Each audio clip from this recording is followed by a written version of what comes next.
les conséquences du péché. Dans Romains 6, 23 dit, vous étiez morts dans vos fautes, dans vos péchés. Éphésiens 2, verset 1. Les salaires du péché, c'est la mort. Romains 6, 23. Et dans cette mort-là, on nous parle premièrement, la mort spirituelle. Amen. Voici la main de l'Éternel n'est pas trop courte pour délivrer, ni son oreille trop pesante pour entendre. Mais ce sont vos iniquités qui ont fait la séparation entre vous et votre Dieu. Et ce sont vos péchés qui lui font cacher sa face pour ne plus vous entendre. Ésaïe 59, 1 à 10. Les péchés amènent une séparation spirituelle. Quand tu pêches, tu te sépares de Dieu. Amen. Tu te sépares de Dieu. Si tu persistes dans les péchés, cette séparation reste. Et au fur et à mesure que tu continues, la distance devient de plus en plus longue. Amen. C'est pourquoi il est temps de pouvoir prêcher aux gens la vérité, de leur dire la vérité, parce que la Bible dit, vous connaîtrez la vérité et la vérité vous affranchira.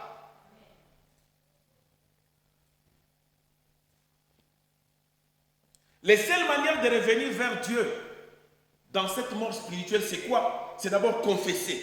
1 Jean nous dit dans verset 1, verset 9, nous dit, si nous confessons nos péchés, il est fidèle et juste pour nous les pardonner et pour nous purifier de toute iniquité. Sans confession, tu ne peux pas revenir avec Dieu. Ce n'est pas le temps qui va te faire revenir avec Dieu. Tu pêches, tu crois que non, après 3 jours, 4 jours, comme nous faisons toujours d'habitude avec les humains, tu offenses quelqu'un, tu laisses 3 ou 4 jours, il va s'apaiser, les choses vont aller en bon terme.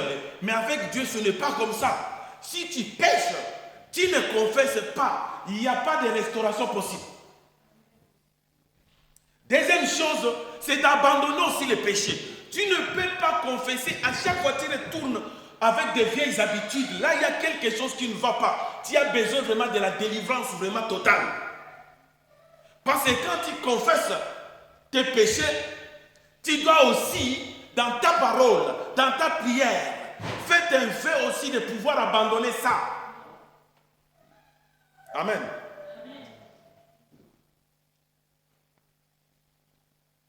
Ésaïe 55, 7 nous dit que le méchant abandonne sa voie et l'homme injuste ses pensées et qu'il retourne à l'Éternel, qui aura pitié de lui. Et notre Dieu, car il pardonne abondamment. Deuxième point encore, les salaires du péché, c'est la mort physique. On a parlé de la mort spirituelle et maintenant c'est la mort physique. L'ennemi qui sera détruit le dernier, c'est la mort. 1 Corinthiens 15, 26. Or, quand ce corps corruptible aura été revêtu de l'incorruptible et que ce corps mortel aura été revêtu de l'immortalité, alors cette parole de l'Écriture sera accomplie. La mort est engloutie en victoire. Ô mort, où est ton aiguillon? Ô enfer, où est ta victoire? Or, l'aiguillon de la mort, c'est le péché, et la puissance du péché, c'est la loi. Mais grâce soit rendue à Dieu qui nous a donné la victoire par notre Seigneur Jésus-Christ. 1 Corinthiens 15, 54 à 57. La mort spirituelle, si tu ne confesses pas tes péchés, ça va t'affaiblir et ça va te conduire aussi à la mort physique. Amen. Amen. Ça va te conduire aussi à la mort physique. Parce que le spirituel impacte toujours le physique. Un enfant de Dieu, celui qui est né de nouveau, ne peut pas continuellement vivre dans le péché. Il y a une différence entre péché et vivre dans le péché. Vivre dans le péché, ça signifie faire du péché ton quotidien là. Ça signifie qu'il y a quelque chose qui ne va pas en toi. Amen.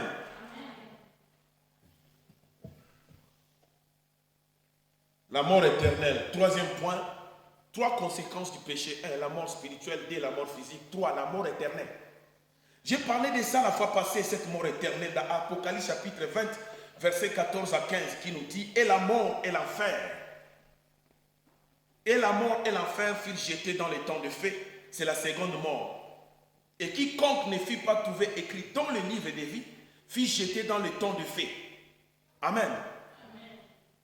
Ça, c'est la version Semeur. C'est dans la version Semeur que vous allez voir le mot enfer, proprement dit, dans cette version-là. C'est dans le Semeur que là où, dans Louis II, on parle du séjour des morts, mais dans la version Semeur, vous allez voir l'enfer. Du fait que c'est un langage que tout le monde connaît, comprend bien. Parlons-en. Amen. Ici, la mort éternelle existe. L'enfer, ça c'est autre chose. L'enfer, c'est un endroit provisoire où les gens qui n'ont pas marché dans la volonté de Dieu, les gens qui ont abandonné Dieu, les gens qui se sont rebellés contre Dieu, les gens qui ont transgressé des lois et qui n'ont pas voulu se repentir, quand ils vont mourir physiquement, ils vont aller là-bas dans leur endroit de tourment. Ce n'est pas le sein d'Abraham qui s'est transformé en paradis le jour où Jésus-Christ est à la croix, qui est un lieu de repos. Il y a une différence entre un lieu de repos et un lieu de tourment. L'enfer, c'est un lieu de tourment, un lieu provisoire où tous ceux qui ont transgressé la loi, tous ceux qui n'ont pas marché dans la volonté de Dieu, tous ceux qui ont affaibli leur foi, tous ceux qui se sont rétrogradés, tous ceux qui ont péché d'une manière ou d'une autre, qui n'ont pas voulu se repentir, quand ils meurent physiquement, ils vont là-bas, dans les lieux de tourment. Mais quand quelqu'un reçoit la parole, vit une vie de sanctification, ça signifie, il confesse ses péchés. Il reconnaît d'abord, avant de confesser les péchés, il faut d'abord les connaître. Parce qu'il y a des gens qui ne reconnaissent pas les péchés. Pour lui, beaucoup de choses qu'il fait, c'est là et bon et juste. C'est pourquoi il est temps d'enseigner ces cours d'armatologie aux gens pour que les gens comprennent cette doctrine des péchés. Et quand vous vivez dans la sanctification, vous mourrez aujourd'hui. Demain, même à l'instant même de votre mort, vous allez dans ces lieux de repos. Amen. Et la Bible dit que la mort éternelle vient après et la vie éternelle vient après. Il n'y a que la mort éternelle et la vie éternelle, il n'y en a pas d'autre. Ça signifie à la fin, ceux qui ont été dans les lieux de repos vont entendre pour aller vers la vie éternelle. Et ceux qui étaient dans les lieux de tourment, en enfer ou au séjour des morts, vont aller, la Bible dit, et la mort, et les séjours des morts, ça signifie, et la mort, et l'enfer, vont être jetés dans les temps de feu, pour ce qui est, on appelle la mort éternelle. Amen. C'est pourquoi il est hyper important que les gens sachent. Nous ne venons pas prier pour avoir seulement des bénédictions de ce monde. Les bénédictions de ce monde resteront, c'est temporaire. Nous ne venons pas pour ce qui est temporaire, mais nous venons pour ce qui est éternel.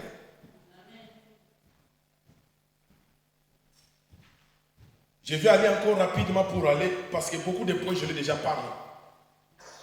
J'ai parlé des choses ici, des péchés que nous faisons. J'ai dit, il y a beaucoup de règles que nous transgressions, que les gens doivent comprendre. Amen. J'ai parlé des principes des lois, c'est pourquoi dans tous les pays, ils ont des principes de lois et de constitution, ils ont fait des règles disciplinaires. Ce sont des lois. Amen. C'est pourquoi celui qui craint Dieu doit aussi respecter ces lois qui sont établies sur terre. Mais j'ai dit, toute loi qui va dans la volonté de Dieu. Mais s'il y a des lois sur terre qui contredisent la volonté de Dieu, toi, un enfant de Dieu, tu ne peux pas vivre selon ces lois-là. Il faut s'abstenir de ces lois-là. Amen. J'ai donné des exemples. J'ai dit, par exemple, c'est pourquoi la Bible dit que les magistrats sont au service de Dieu. Dans les principes des règles, les hommes ont inventé des impôts. En réalité, les impôts que nous payons, c'est pour que l'État puisse avoir l'argent dans la caisse. Ce n'est pas ça. Dans beaucoup de choses que nous faisons, l'État a le pouvoir et l'autorité, quand il a besoin d'argent, de chercher des dispositifs pour faire quoi? Pour amasser cet argent-là, pour enfluer les caisses de l'État, donc les caisses au pluriel de l'État, sur tous les domaines. Amen.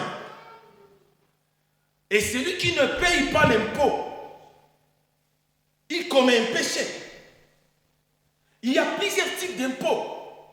Moi, avant de venir en Suisse, on m'avait déjà demandé depuis l'ambassade de la Suisse au Congo, ils m'ont demandé de quelle confession religieuse es-tu.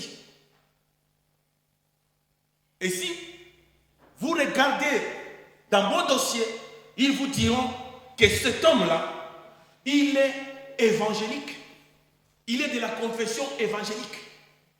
Ça signifie quand je travaille, quand ils vont couper l'impôt qui est dédié aux confessions religieuses, ma part va dans la caisse des églises évangéliques. Je connais quelqu'un qui est allé dire qu'il n'a pas de confession. Et je ne sais pas ici en Suisse comment ça se conduit. Vous les gens qui sont ici depuis longtemps en Suisse, mais en Allemagne, je connais qu'il y a un tribunal. Quand tu veux quitter une confession religieuse, tu veux changer de confession religieuse, il faut aller dans ce tribunal-là pour aller devant le juge ou bien devant celui qui est le responsable pour se justifier pourquoi tu quittes telle confession pour aller dans une autre confession. Je connais ça en Allemagne, ce tribunal. Parce qu'ils vont changer totalement même à l'impôt à la source. Tous les impôts là, ils vont orienter ça dans une nouvelle confession. Si tu dis que non, je suis athée, je n'ai pas de confession, cet argent doit te revenir. Alors je connais quelqu'un qui s'est proclamé athée. Mais étonnant, il s'est marié dans une église. Après, et il est déjà athée de confession. C'est pourquoi j'ai dit à la personne, il y a des choses que nous faisons pour des intérêts qui sont purement temporaires et périssables, mais nous ne regardons même pas la profondeur de ce qu'il nous déclare. Quand tu déclares athée, toi qui es un chrétien, c'est un péché. Jésus-Christ dit, si tu me nies ici, sur terre, je te nierai aussi. Amen. Et les gens croient que nier Jésus, c'est comment? Comment toi qui es un chrétien, tu te dis que tu es athée rien que pour le peu de pourcentage de l'impôt qu'on coupe sur ton salaire? Amen. L'un des points. Il y a des gens ici qui ne payent pas l'impôt. Tu commets une erreur parce que tu payes ou pas, la dette fera quoi?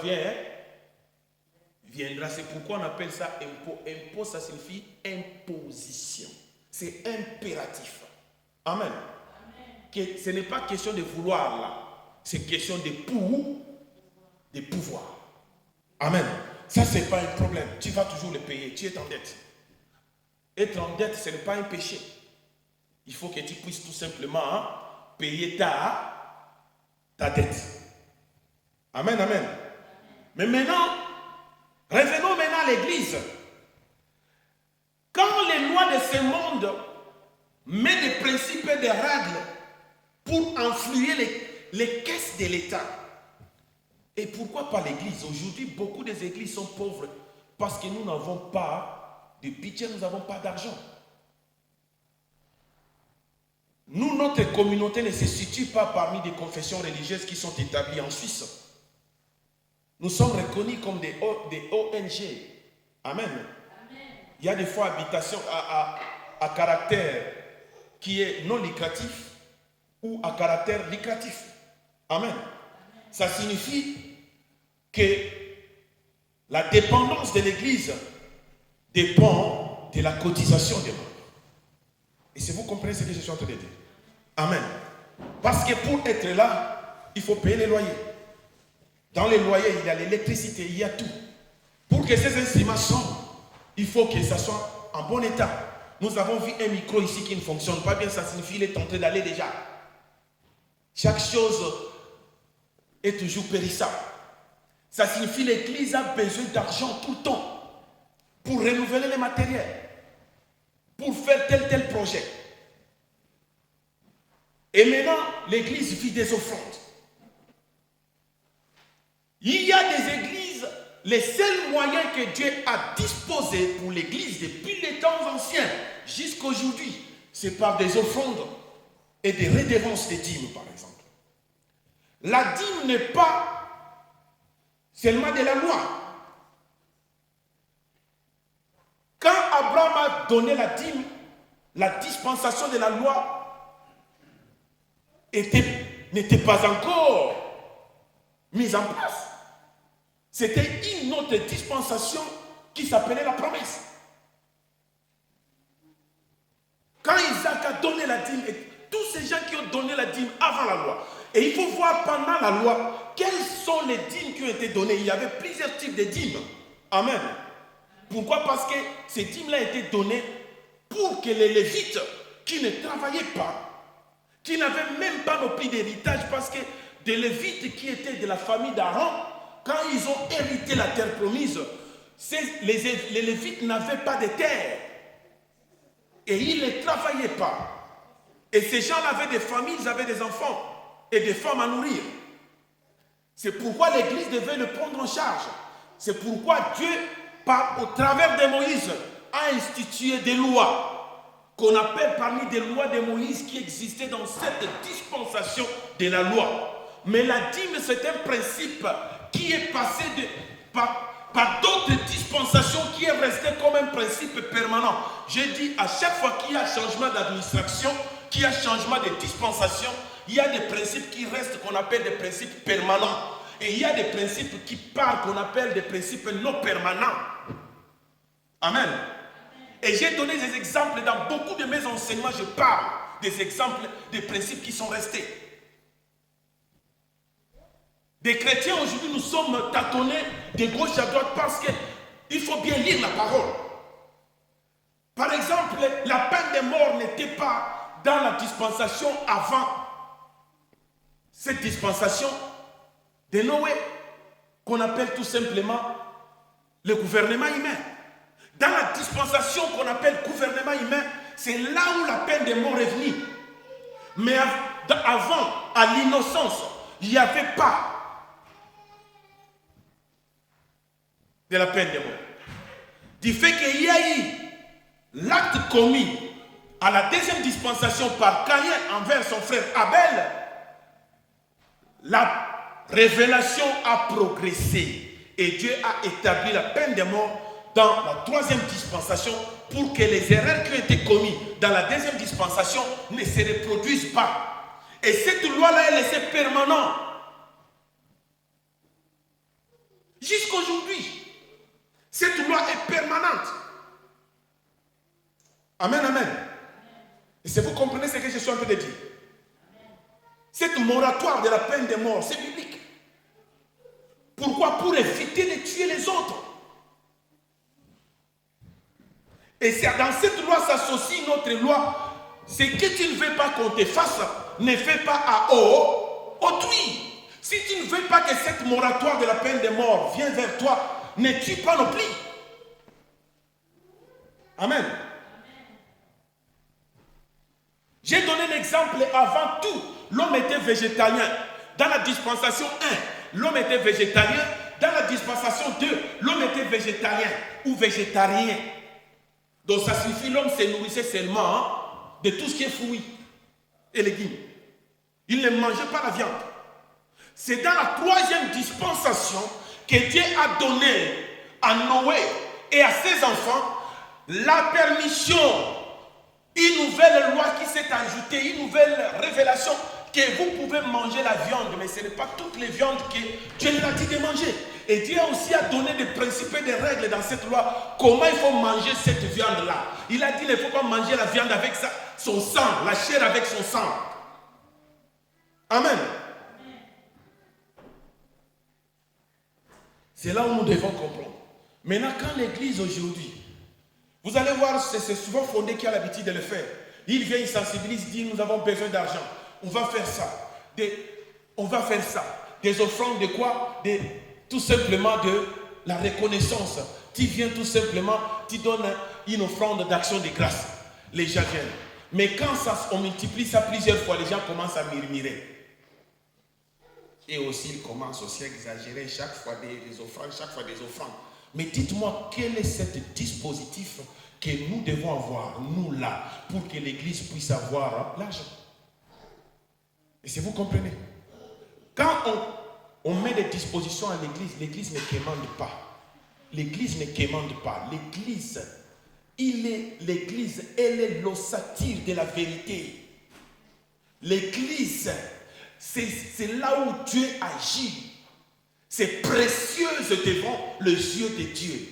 Et quand un homme de Dieu met en disposition une jurisprudence qui fait en sorte que les chrétiens nous puissions contribuer pour l'avancement de l'œuvre, ne murmurez pas, vous commettez des péchés. Amen. Vous savez, à la fin, ça sera difficile. Vous allez voir, vous allez être étonné comment beaucoup de gens n'ont pas hérité le royaume de Dieu. Parce que dans des petites choses, nous ne sommes pas fidèles. Mais nous voulons avoir des grandes choses. Amen, amen.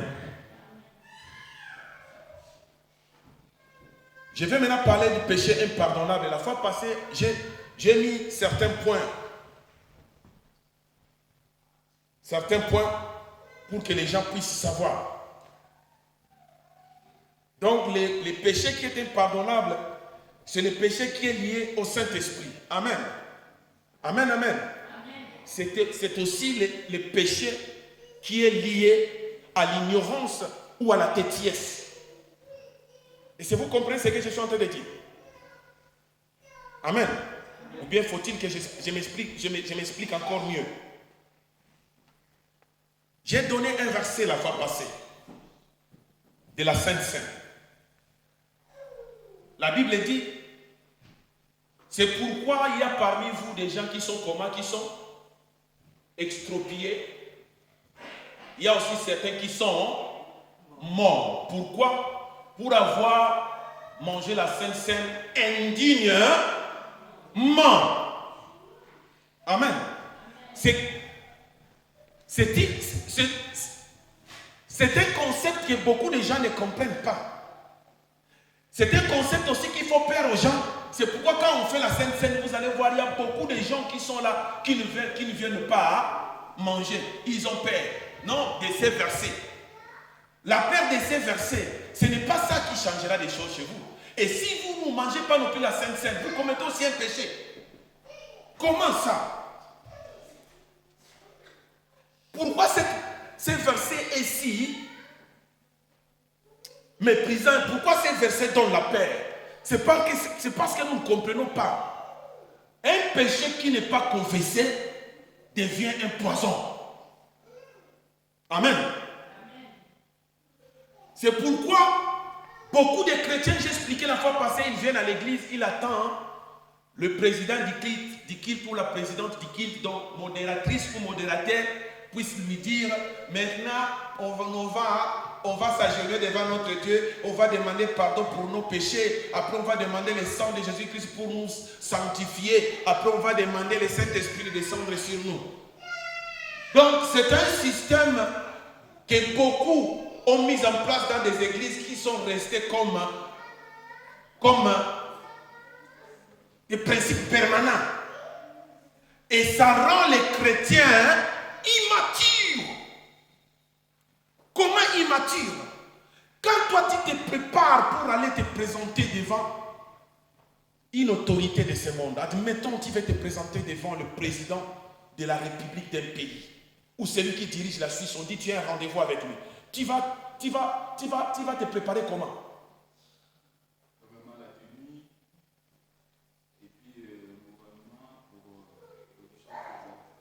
Tu vas même faire des exercices de langage. Comment est-ce que tu vas parler? Il y a même des démarches, tu vas commencer à les faire même à la maison. Tu mets les enfants, tu laisses des enfants au salon, tu vas à la chambre. Je vais me promener comme ça. Oh oui, c'est bien comme ça. Et je vais parler comment? Tu vas faire des préparatifs, tu seras stressé. La tenue, est-ce que ça va aller? Ce n'est pas trop extravagante. Est-ce que je vais porter comment? Le maquillage, il ne faut pas que ce soit trop parfumé. Et peut-être tu n'aimes pas les parfums. Et je fais comment? Tout ça, c'est ça qui va être pendant tout ce temps-là, du jour X. Ça va être pour toi un tourment. Tous les jours, tu vas commencer à penser. Il y a des fois, tu ne dors pas bien. Rien que pour avoir un président de la République de ce monde qui ne m'aime pas un créateur, qui ne peut pas amener à l'existence les choses qui n'existent pas, qui est limité, temporel. Mais maintenant, quand il faut aller devant le roi des rois, et tu négliges. Tu négliges. Il y a même des gens qui lui demandent pourquoi tu ne parles là, non. Il y a beaucoup d'habits des enfants et je devais nettoyer ça. Et toutes les excuses que nous donnons là, c'est un péché devant Dieu que nous ne comprenons pas. Que si c'était une autorité de ce monde importante plutôt, ministre ou président de la République ou un député ou un grand PDG d'une entreprise, tu ne diras pas ça. Même les habits sales là, tu vas laisser ça. Ça ne va pas pourrir. Je vais nettoyer ça après. Là, c'est important. Mais pour Dieu, nous ne mettons pas de l'importance. Là, nous péchons sans le savoir. Amen. C'est pourquoi il faut préparer toujours un culte. Si tu ne l'as pas fait chez toi à la maison, dès que tu arrives, quand les gens te sont en train d'adorer, prends ton attitude et commence déjà à confesser tes péchés. Amen. Commence à confesser tes péchés. Et demande le sang de Jésus-Christ de purifier ton âme. Pour que tu sois un parfum de bonne odeur. Pour que tu sois en harmonie avec Dieu. Tu mangeras la Sainte Seine. Ces versets-là ne sera pas pour toi mauvais. Ça sera une bénédiction pour toi. Et les péchés contre le Saint-Esprit, c'est là ça devient un problème. Les gens se demandent, mais ces péchés-là, c'est quoi? Maman Lili. Maman Lili. Fatigue, hein?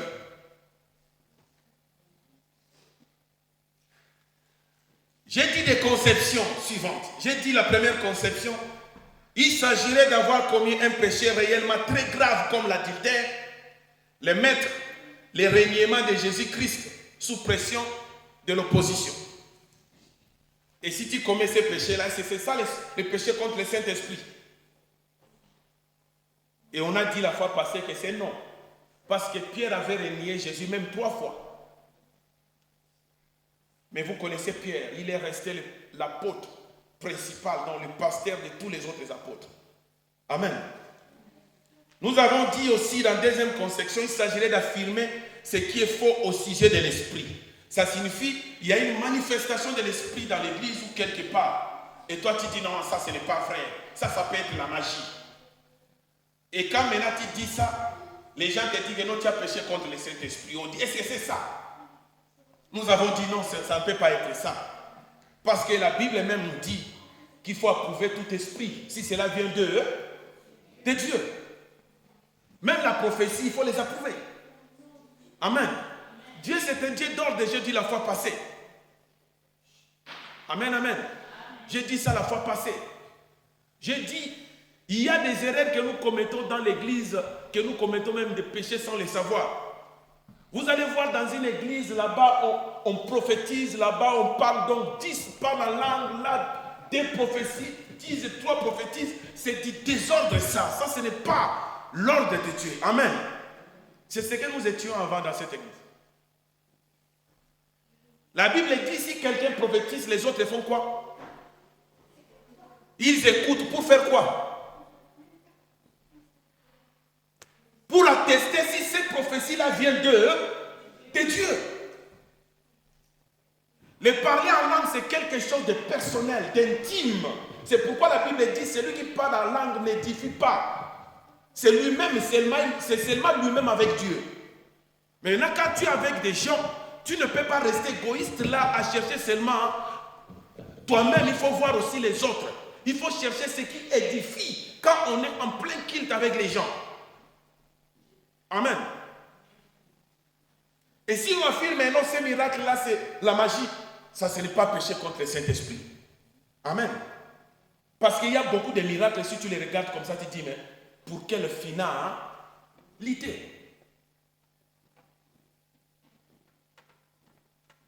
cet enfant est né aveugle là, ou boité là, ou extropié là, et que ce sont les parents qui ont péché, ou comment? C'était une question que les disciples et les apôtres ont posée à Jésus-Christ. Amen.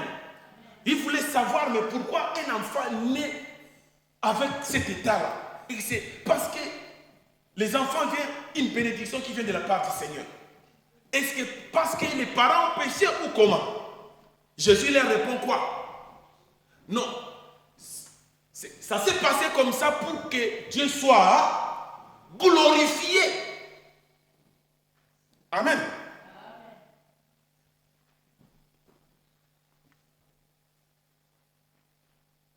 Quand il y a un miracle, c'est pour glorifier Dieu. Mais un miracle qui glorifie les hommes, ça pour quelle finalité? Dieu n'est pas un Dieu de spectacle. Dieu pouvait démontrer à Satan que c'est lui qui a créé Satan. Descendre dans la puissance, dans la gloire. Mais lui, en tant que Dieu, il s'est humilié. Né d'une femme pécheresse.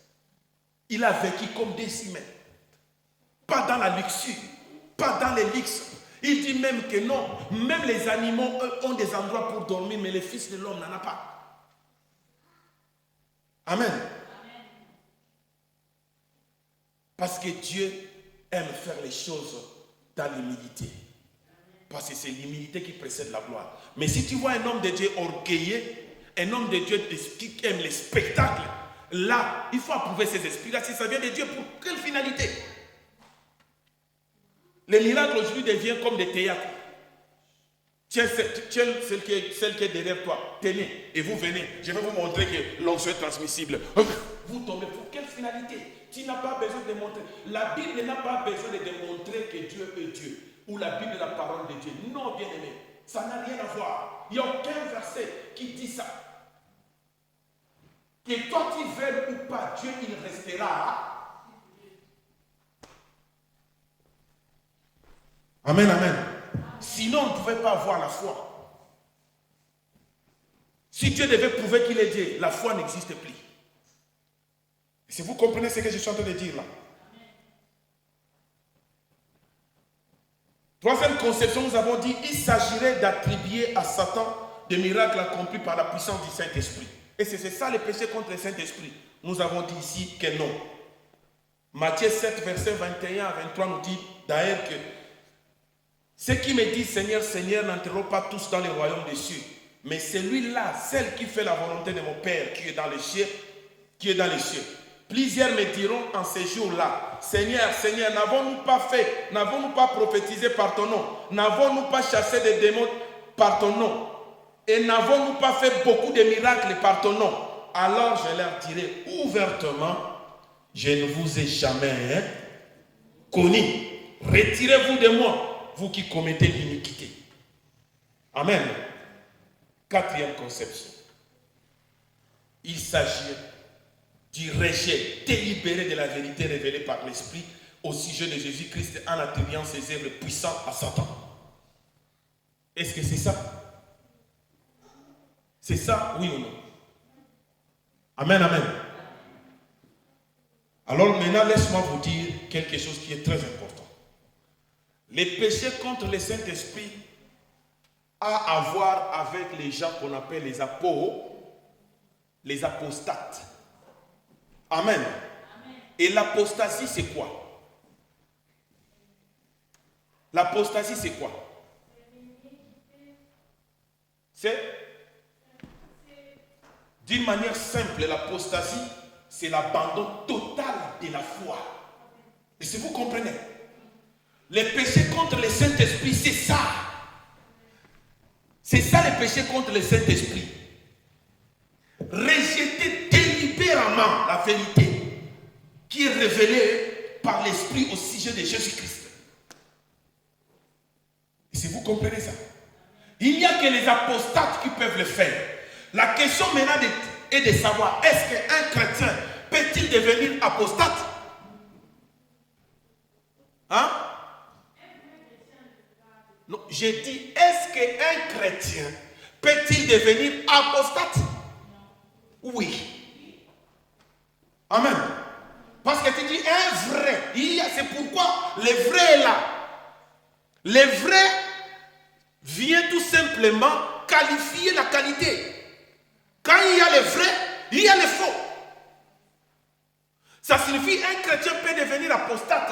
Il y a des gens qui ont cru, quand ils croient au Seigneur Jésus-Christ et que tu réunis cette foi-là, tu deviens apostate et tu pêches contre le Saint-Esprit. Même si tu te convertis après, il n'y a plus de pardon. Le péché contre ça est impardonnable. Et si vous comprenez, là où on arrive là. Amen. Ça va? Ou bien il y a une question là-dessus. Pour le péché contre le Saint-Esprit. C'est bien compris, hein, Maman Lili? Hein, Maman Magui, c'est bon. Maman Bipichi, c'est bon. Donc c'est pour les apostates. J'ai bien signifié que c'est qu'un apostat. L'apostasie en réalité devait venir après l'enlèvement de l'Église. Amen. Après l'enlèvement de l'Église, c'est là où l'apostasie devait venir. Mais Satan tellement, l'ennemi, il est très, très ruseux. Qu'est-ce qui se passe maintenant? Pourquoi les chrétiens deviennent apostates? Parce qu'il y a ce qu'on appelle l'apostasie prématurée. J'ai prêché ça ici avant, j'ai lu dans 1 Roi chapitre 1, à partir du verset 1 jusqu'au verset 6. La Bible parle du roi David. La Bible dit que le roi David était vieux, avancé en âge.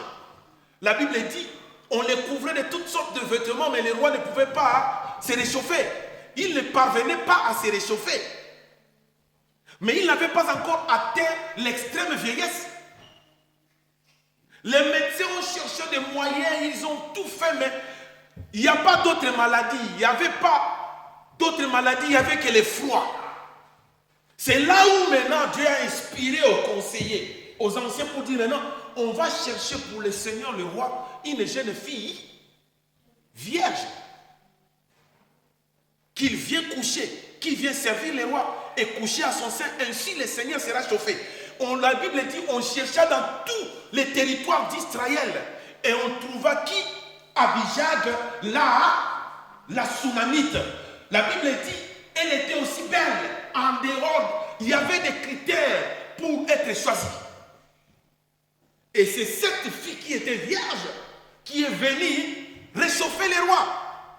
Et il est devenu un joyau précieux de la couronne du roi de gloire. C'est pourquoi quand le frère de Salomon a voulu demander Abijag en mariage, c'est là où maintenant David a dit même à son frère, à son fils plutôt, des statues pour lui, c'était la mort. Amen. Qu'est-ce que l'histoire du roi David veut nous dire? Le roi n'était pas encore extrêmement vieux pour mourir. Donc l'apostasie, c'est l'état final des choses. L'église n'est pas là. Quand l'église n'est pas là, tout est fini. Écoutez-moi très bien. Il y a des enseignements qui nous trompent, qui nous mentent, qu'après l'enlèvement de l'église, il y a d'autres personnes qui peuvent être sauvées. Et il prend ces versets de l'Apocalypse qui dit, il y a d'autres qui seront sauvés comme au travers les faits. C'est une erreur lamentable. Le Saint-Esprit est en train d'agir maintenant dans cette dispensation où nous sommes, au travers de l'église, à cause de l'église que le Saint-Esprit est là. Amen. Et c'est une dispensation qui est donnée à nous, qui ne sommes pas ici de la lignée directe dans la chair d'Abraham. Nous sommes dans la promesse d'Abraham comme la nation. Quand Dieu a dit à Abraham, je te bénirai, de toi sortira une nation. Et au travers de toi, toutes les nations de la terre seront bénies. Nous venons là. Mais Dieu avait déjà choisi par élection son peuple qui est Israël. Amen. Mais ces peuples-là ont été frappés par l'aveuglement pour que ce temps soit le nôtre. Maintenant, Israël est dans l'aveuglement. Et c'est notre époque à nous. Maintenant, quand l'Église sera enlevée, tous ceux qui n'ont pas crié au Seigneur Jésus-Christ, qui ne sont pas restés fidèles à Jésus-Christ, c'est fini. Vous ne partez pas. Maintenant, le temps qui va commencer là, c'est l'apostasie. dans l'abandon de la foi totale. Et c'est là maintenant l'homme du mal va commencer à régner. Et ces temps-là, c'est les enfants d'Israël qui vont commencer à pleurer devant Dieu. Et nous connaissons l'histoire. Il y aura des faux prophètes qui viendront. Mais à la fin, le Seigneur Jésus-Christ viendra pour sauver son peuple. Amen. Ça signifie, il est temps pour toi maintenant de changer ta vie. Ne crois pas à ces enseignements-là que non, même après l'enlèvement de l'église, je peux forcer même au péril de mon âme pour que je rentre encore au paradis. Non, il n'y a plus d'assez. Tu as seulement l'assez dans cette dispensation de la grâce. Amen, amen. Alors maintenant, je vais ajouter quelque chose qui est très important, qui était aussi comme un objet la fois passée qui a attiré beaucoup mon attention par rapport aux interventions des gens. Est-ce qu'un chrétien peut-il pratiquer l'occultisme? Amen. C'est ça la question qui est très importante pour que les gens puissent savoir. Ce qu'il faut savoir d'abord, qu'est-ce qu'est l'occultisme. L'occultisme signifie tout simplement caché. C'est pourquoi vous voyez, quand on parle des cabanes juives, on parle de tout ce qui est caché. L'occultisme signifie caché. Donc ça signifie au-delà de ce qu'on peut voir comme ça dans les yeux physiques. Cela est caché. Pour le voir, il faut tout simplement que l'esprit soit tout simplement quoi? Régénéré. Pour que tu puisses voir. Amen. Vous allez voir dans Deutéronome chapitre 18, verset 10 à 12, l'occultisme n'a pas commencé seulement aujourd'hui, c'est depuis. Mais maintenant, du fait que ça a grandi, Dieu a commencé par donner des lois à l'époque de la loi. Dans Deutéronome 18, 10, 12, il dit qu'on ne trouve chez toi personne qui fasse passer son fils ou sa fille par le feu. Personne qui exerce le métier de devin, astrologue, d'augure, de magicien. Cette version clarifie un peu mieux. D'enchanteur, personne qui consulte ceux qui évoquent les esprits ou disent la bonne aventure. Personne qui interroge les morts. Car quiconque fait ces choses est en abomination à l'Éternel, et c'est à cause de ces abominations que l'Éternel, ton Dieu, va chasser ces nations devant toi. Ça m'étonne toujours. Je vois des gens disent: oh, l'esprit de notre sœur X qui est mort, qui est morte, est venu me parler. Oh, l'esprit de notre papa tel qui est mort est venu me parler. Je me demande si ces gens-là sont des chrétiens. Mais on les appelle aussi: oh, tel prophète est venu. Non, l'esprit de tel m'a dit. Il n'y a pas de connexion entre les morts et les vivants. C'est pourquoi vous ne lisez pas l'histoire que Jésus lui-même a illustrée de Lazare et l'homme riche. L'homme riche a demandé à Abraham, Père Abraham, permet même à Lazare de retourner. Qu'est-ce qu'il a dit? Qu'ils écoutent les prophètes, la parole de Dieu. Oh, l'esprit de quelqu'un qui est mort, ça signifie que ce sont des gens qui invoquent les esprits de mort. Ce ne sont pas des chrétiens, ce sont des apostates. Et quand les gens suivent, oh là là, mon peuple périt par manque de connaissances. L'ignorance est en train de nous tuer. Quand l'Église n'enseigne pas ces choses, nous allons rendre compte un jour à Dieu de toutes les victimes là qui vont aller en enfer. Là. C'est nous les chrétiens qui allons rendre compte de ça. J'ai dit la fois passée, péché, quand tu connais la vérité et tu caches la vérité, tu pêches aussi.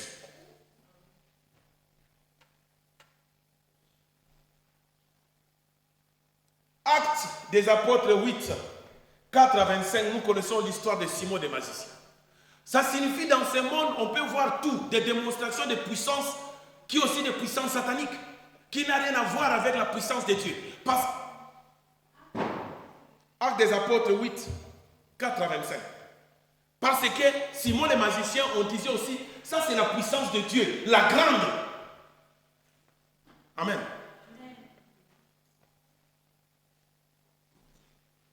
Et souvent, j'ai dit une chose qui est très importante. Tu es un chrétien, tu dois te comporter différemment avec les gens du monde. Même si tu perds quelqu'un, ta façon de pleurer doit être digne différent.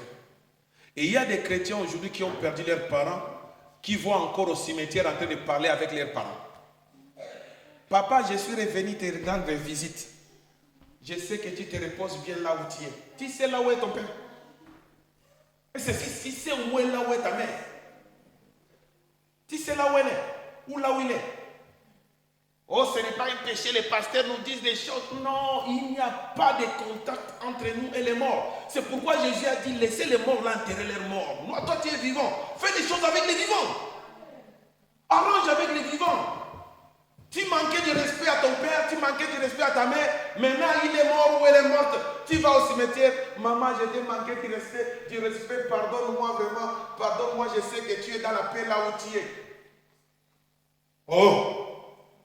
Mais, si toi tu es chrétien, tu es chrétien toi. Amen, amen, amen.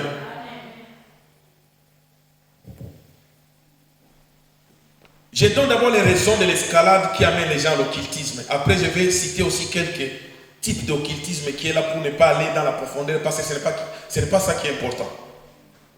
Première raison d'abord, c'est le matérialisme qui nous amène vers l'occultisme il y a des fois. Vous allez voir qu'il y a une femme qui est stérile, qui ne met pas au monde, qui cherche à tout prix à avoir un enfant. Si dans la prière, il n'arrive pas à avoir un enfant, il va voir des devins. Ou il va voir des gens, on va lui dire, mais non, il n'est que... Chez nous, on l'appelle, il n'est qu'un tradit praticien. Il faut savoir faire la différence entre le vrai tradit praticien et quelqu'un qui est marabout. Amen. En réalité, les tradis praticiens doivent avoir le même nom que le médecin ou le pharmacien qui font des médicaments à base de tout ce qui est naturel. C'est Dieu qui nous a donné cette intelligence-là. Mais il y a des praticiens qui vont là-bas, ils prennent seulement de l'eau, ils mettent quelque chose dans de l'eau, des herbes dans de l'eau, commencent à frapper quelqu'un, ça va enlever la maladie parce qu'il est... Non, il est occultiste. Amen. Il faut savoir faire la différence entre les choses. Tout le monde les font et ce n'est pas mauvais. J'ai parlé la fois passée de quelqu'un qui fait le mariage coutumier ou religieux selon le principe hindou. Oh non, ces points-là qu'on met ici, c'est seulement pour signifier que quelqu'un est célibataire. Mais par rapport à quelle croyance? Ça peut ne pas être mauvais, mais c'est quelle croyance? Quel esprit qui est derrière là? Je n'ai jamais vu dans la Bible là où on nous dit que non, il faut porter un truc là comme ça. Ça, c'est leur coutume, c'est par rapport à leur croyance. Moi, je ne vais pas me marier aussi selon la coutume des enfants d'Israël actuels. Parce qu'ils sont frappés dans l'aveuglement. Moi, je suis chrétien, j'ai une manière de faire des choses qui est dans la parole. C'est qui n'est pas clair. Je dois demander aux serviteurs de Dieu ou aux gens qui ont la possibilité de pouvoir émettre ce qu'on appelle une jurisprudence qui n'enfreint pas les lois de Dieu. D'autres choses, c'est quoi? Les besoins de l'homme. Il y a des fois beaucoup de serviteurs, quand ils atteignent un certain niveau, ils veulent faire plus. Ils veulent démontrer plus. Parce que nous, les humains, nous sommes comme ça. Nous voulons vraiment que les gens nous acceptent. Nous voulons que les gens nous croient vraiment que ce qu'on fait vraiment est bon. Amen. Nous voulons toujours ça. Il faut vraiment que les gens puissent approuver ce que tu fais là. Moi, dans ma vie, je n'ai jamais eu beaucoup d'approbation des gens. Amen. Et ça ne m'a jamais dérangé. Aujourd'hui, il y a des gens qui m'appellent frère Guy. Mais est-ce qu'il y a quelqu'un qui m'a appelé frère Guy? Je lui ai dit, mais pourquoi tu continues à m'appeler frère Guy? Je ne suis plus frère Guy. Qui? Je l'ai déjà dit ça. Personne. Maman Bita, jusqu'aujourd'hui, il m'appelle toujours frère Guy. Parce que c'est l'habitude qu'ils avaient. Et si au début déjà, il va marcher, je m'étais déjà présenté quand on a commencé l'église que je suis pasteur depuis Kinshasa. Ces gens allaient commencer à m'appeler pasteur, ça allait rester des habitudes. Parce que les hommes, nous sommes comme ça. Mais du fait que chez Maman Magui, je suis toujours frère. Il y a des fois, Maman Magui aussi m'appelle frère Guy. Et j'accepte, je ne dis pas, mais Maman Magui, toi aussi. Je suis devenu pasteur. Non, ce sont des habitudes, ça ne change absolument rien. Il y a des gens qui veulent tout simplement que les gens vraiment prouve qu'il est vraiment ce qu'il est. C'est ça les hommes, nous voulons toujours prouver. Mais c'est pourquoi vous voyez beaucoup de serviteurs tombent dans ces erreurs quand ils deviennent beaucoup plus grands. Et qu'est-ce qu'ils cherchent? Mais ils cherchent à faire des choses pour signifier aux hommes, oui, réellement, il est devenu ça. Et souvent, des gens qui changent des grades comme si les ministères sont des grades à franchir. Que tu étais en première année, demain tu es en deuxième année, après demain en troisième année, en quatrième année. Et la finition de tous les ministères, c'est l'apôtre. C'est pourquoi vous voyez quelqu'un qui va commencer évangéliste après, non, évangéliste c'est paix. Il devient qui? Pasteur. Il y a les autres, même les titres de pastorat, pour lui, il emploie ça comme si c'est paix. Moi, c'est archibishop, c'est bishop. Mais si on regarde le mot bishop en anglais, c'est tout simplement quoi? Bishop en anglais, c'est un ancien. Amen.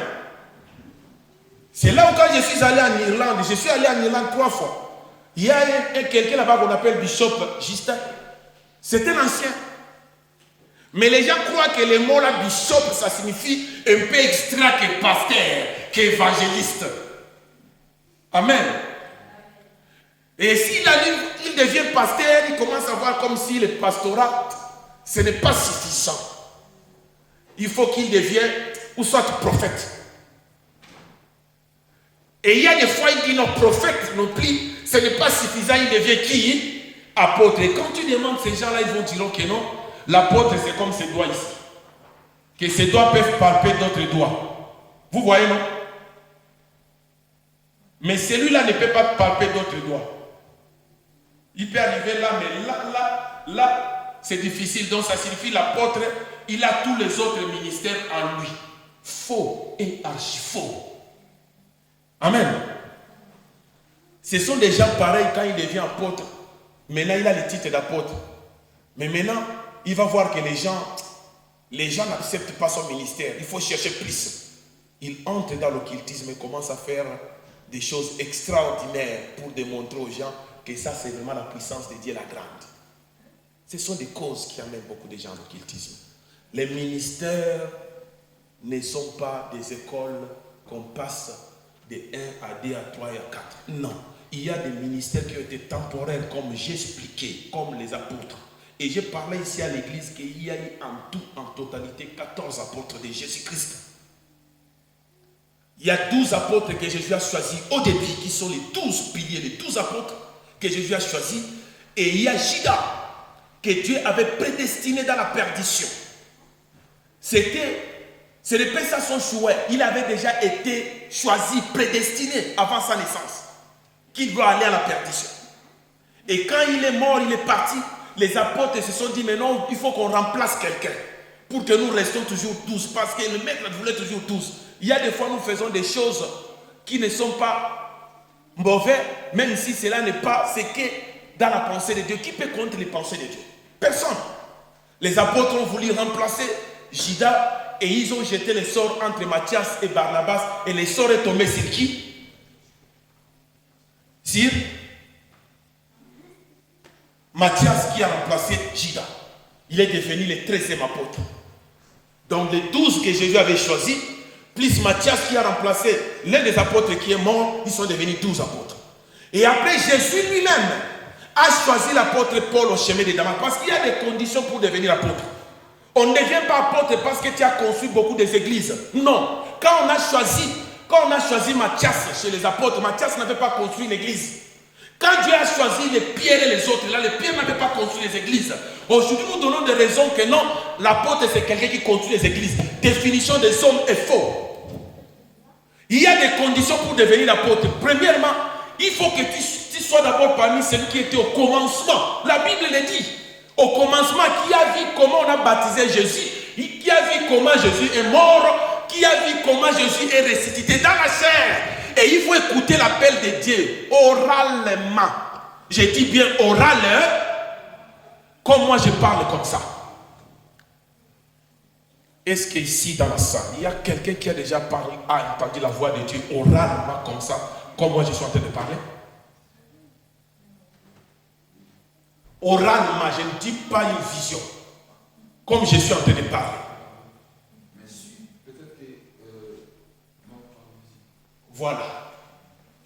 Une vision, c'est autre chose. Une révélation, c'est une autre chose. Songe, c'est autre chose. Dieu parle tantôt d'une manière, tantôt d'une autre. Mais ici, pour être apôtre au rendement comme ça, c'est pourquoi quand vous regardez sur le chemin de Damas, Paul n'était pas seul, il était avec ses serviteurs. Il allait pour persécuter les chrétiens. La Bible dit, même les serviteurs de Saül, qui était Saül, là, qui est devenu Paul, entendaient la voix de quelqu'un qui demandait, qui appelait Paul, pourquoi me persécutes-tu? Ils entendaient ça. Et Paul était devenu aveugle, il ne voyait qu'une lumière terrible parce que Jésus n'avait plus, oh Seigneur mon Dieu, Jésus n'avait plus l'état qu'il avait quand il était avec les autres apôtres sur terre. Il avait déjà été glorifié, enlevé, allé au ciel. Il a récupéré sa gloire. Quelqu'un ne peut pas se tenir devant le soleil et que ses yeux restent comme ça normal et voir. Et l'apôtre Paul était devenu aveugle. Mais la voix de Jésus-Christ, il entendait. Et même ses serviteurs qui lisaient ça, c'est dans l'Acte des Apôtres. Vous allez voir, il faut écouter la voix audible de Jésus-Christ. Ça signifie que ce mystère-là était temporaire. Pourquoi? Pour poser le fondement. Aujourd'hui, il n'y a aucun serviteur de Dieu actuellement qui pose le fondement. Nous verrons seulement construire sur les fondements des apôtres et des prophètes. C'est pourquoi on ajoute des prophètes. Ce ne sont pas des prophètes à l'époque des patriarches, comme était le prophète Samuel, comme était le prophète qui encore. Les filles Élie, comme était le prophète qui encore. Nathan, comme était le prophète J'Israël, non, pas comme ça. Ça, c'était une autre dispensation. Les prophètes de l'église étaient temporaires parce que la révélation n'était pas complètement écrite. Vous savez, les évangiles ont été écrits combien d'années après? Amen. Aujourd'hui, tout est dans la Bible. Tout est écrit. Même la Bible dit que Dieu détruira cette terre et les cieux. Dieu va créer une nouvelle terre et un nouveau ciel. Tout est écrit. Amen. L'église actuelle a besoin des pasteurs, des évangélistes. Mais les dons de prophétie doivent s'exercer à l'église. Amen. Il y a une différence entre avoir les dons de prophétie et être prophète. Est-ce que vous comprenez ce que j'ai dit? Amen, amen. L'un des points qui amène à la sorcellerie. L'autre aussi, c'est quoi? C'est le déclin de l'église occidentale, dont les gens voulaient des sensations fortes. L'église, quand l'église évoluait, les gens lisaient la Bible et qu'autant quand l'église a commencé, il y avait des miracles comme ça, beaucoup de miracles. Mais pourquoi actuellement il n'y a pas de miracles? Nous devons chercher Dieu plus de sensations fortes et les gens ont commencé à aller dans tout ce qui est sensuel. Amen. Laissez-moi vous dire des vérités parce que c'est très important. Il y a quelqu'un qui est parti de la France qui est allé au Congo pour faire des enquêtes sur des églises au Congo. Il a situé 5 églises au Congo. Il dit ces églises-là ne sont pas seulement des églises, ce sont des sanctuaires. Ce sont des sanctuaires terribles. Et là où la technologie est mélangée avec la foi pour créer des choses là que les gens sentent comme si c'est spirituel, mais ça n'a rien à voir seulement de spirituel. Il y a beaucoup aussi de physique là-dedans. Je ne vais pas citer les noms de ces églises-là pour vous scandaliser, mais c'est sur Internet. Il a montré une église, il a filmé même. Et quand je regarde les kits dans cette église, tu regardes rien que les podiums là. Donc tout est dodo. Ils ont des podiums terribles. Et la lumière, il y a du bleu, il y a du rouge, il y a du vert. La lumière change. Et ils ont des appareils même à côté qui dégagent un parfum là comme ça automatique là pour que toute la salle là, ils disent que non, c'est pour parce que les gens vont transpirer, les gens vont pour qu'il y ait un bon odeur là. Mais c'est ce que cet homme là dit, les gens oublient que dans un endroit où les tensions sont élevées, un parfum de l'odeur d'un encens comme ça fait quoi? Ça crée quoi? Ça crée quoi? des hallucinations, des imaginations. Donc il a montré ces églises-là. Si tu regardes des couleurs, là, seulement comme ça change, c'est époustouflant. Amen. Et quand c'est pas, il dit, quand ces serviteurs-là amènent des gens, il y a chaque pasteur de ces églises-là, quand il prêche, il a déjà travaillé avec les gens qui sont dans la technique, ils savent quelle lumière projeter. Quand il fait un pas, quelle lumière qu'il doit suivre et comment il faut intensifier l'envoi du parfum ou de cette situation qu'ils ont créée là. Ça crée une atmosphère, il dit, qui est vraiment mécanique.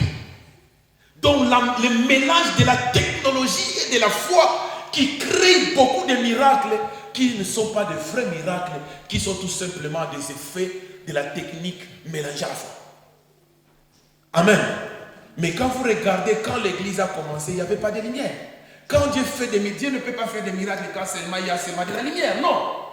C'est pourquoi il dit, aujourd'hui, nous sommes en train de basculer vers des escalades qui poussent des églises dans l'occultisme sans les savoir. Laissez-moi vous dire une vérité.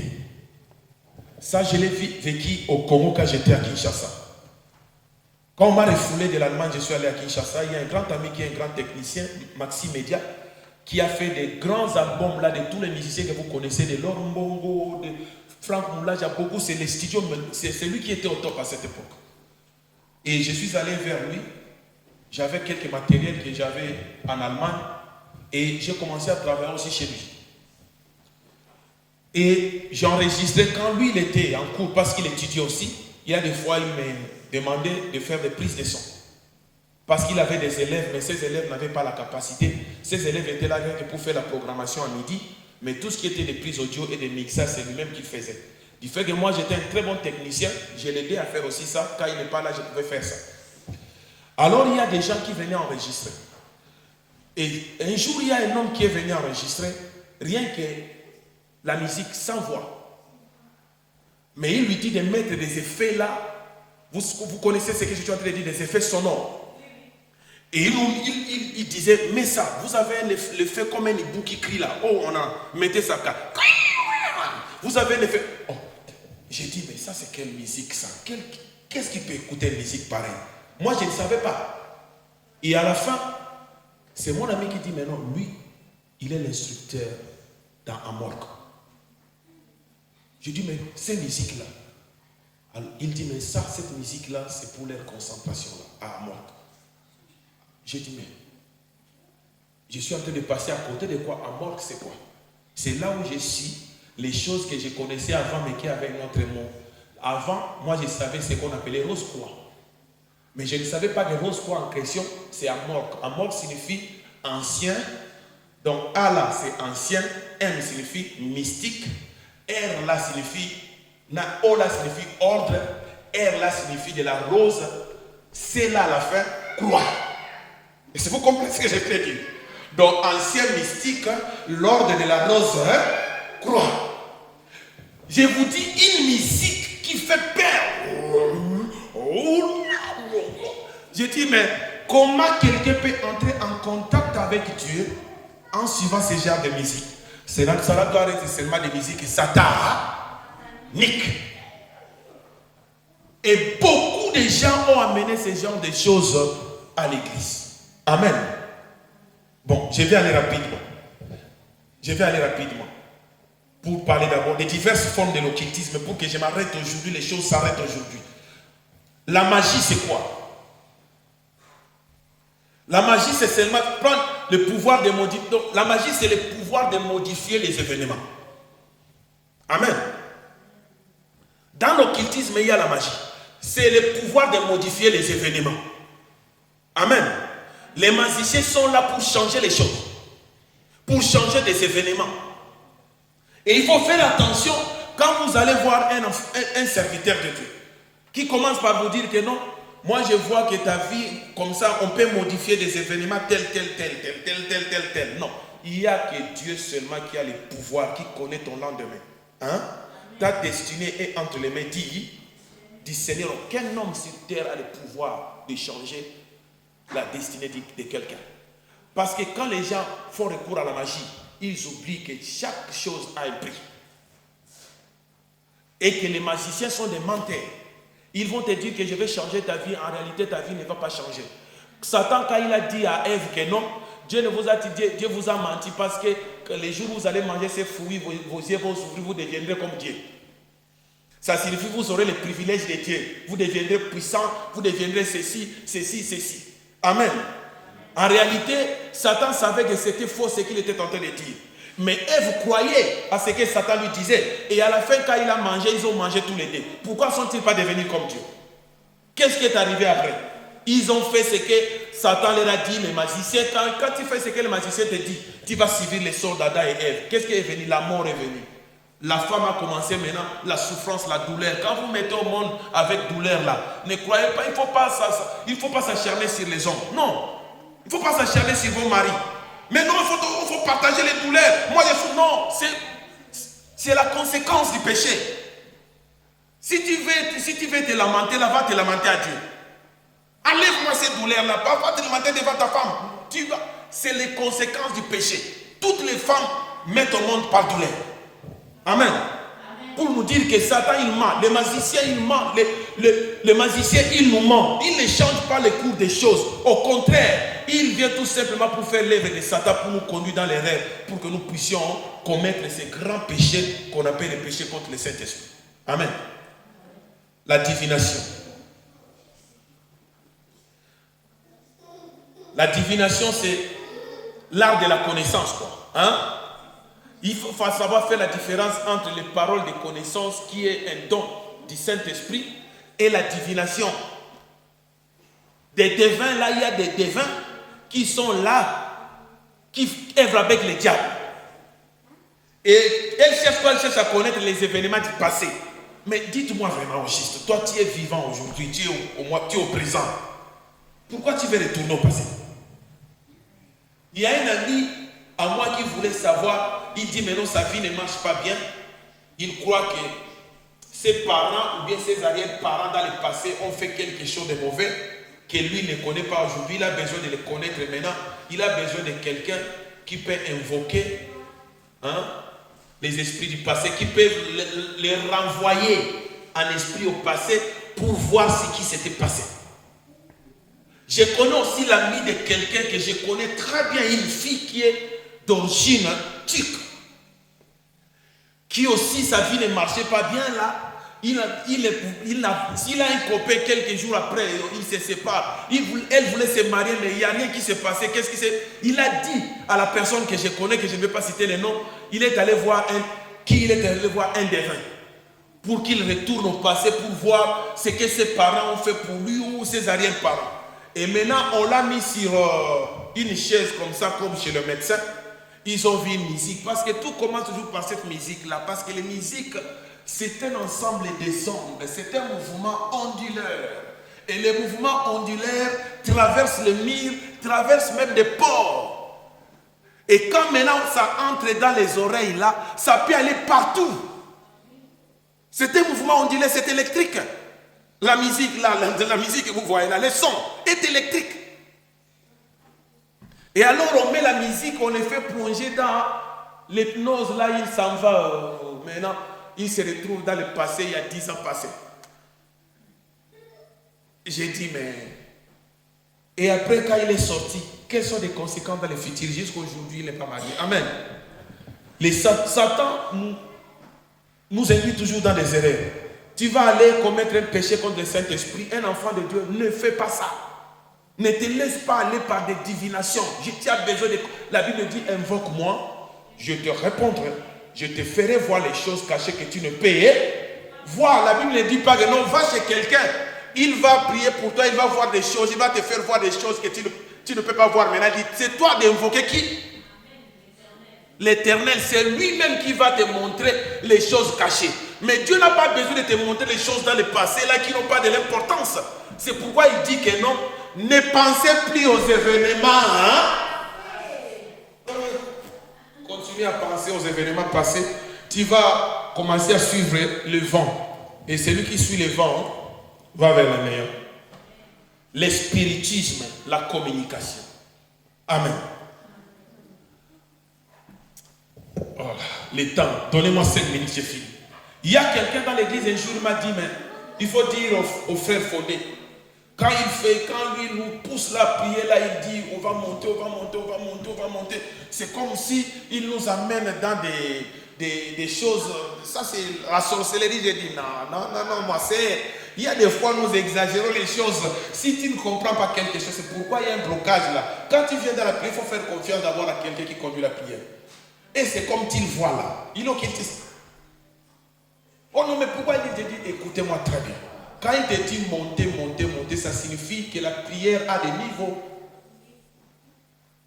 Parce que quand nous venons de chez nous, nous avons des pensées, tu as laissé des factures à la maison, peut-être tu as laissé quelque chose qui n'était pas réglé là, tu as des stress, tu étais en colère sur quelque chose, mais les devoirs t'obligent, et tu prends la voiture, tu viens à l'église et tu entres. On va prier, on va glorifier Dieu. Tu commences, Seigneur, je te glorifie. En attendant, tes pensées là sont un peu floues.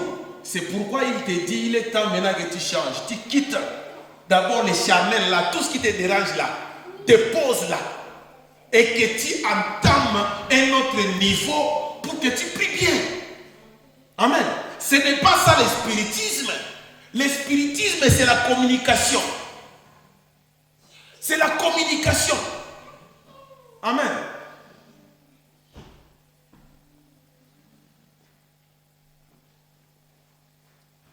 L'espiritisme, il faut quoi? Il cherche un moyen de te faire rentrer en contact avec quelqu'un. Nous le voyons dans la Bible. Samuel avait besoin maintenant. Non, le roi Saül avait besoin de parler avec qui? Avec qui? Qui était mort? C'était le prophète Samuel. Le prophète Samuel était mort. Lui, il voulait consulter le prophète Samuel pour savoir si cette guerre-là, il va être victorieux. Qu'est-ce qu'il est allé voir quelqu'un? Une nécromancienne. Une nécromancienne, c'est quelqu'un qui pratique ce qu'on appelle là l'espiritisme, qui communique quelqu'un avec l'au-delà, avec un esprit qui est là. Et il a invoqué l'esprit. C'était défendu même en Israël. C'est pourquoi le roi David, le roi Saül plutôt, s'était déguisé. Et quand maintenant il a dit à cette femme-là, cette femme lui a demandé l'esprit de qui tu voulais voir.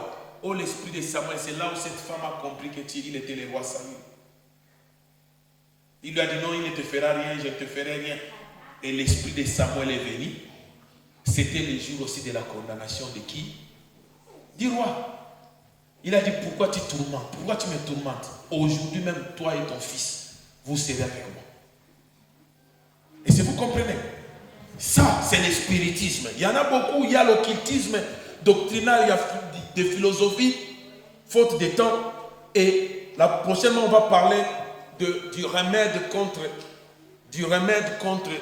des péchés, d'autres, beaucoup de péchés, des remèdes contre ceux qui ne sont pas en Christ, qui pratiquent encore la sorcellerie, ou ceux qui sont dans l'ignorance comme des enfants, mais qui pratiquent la sorcellerie. Parce qu'il faut savoir faire une différence.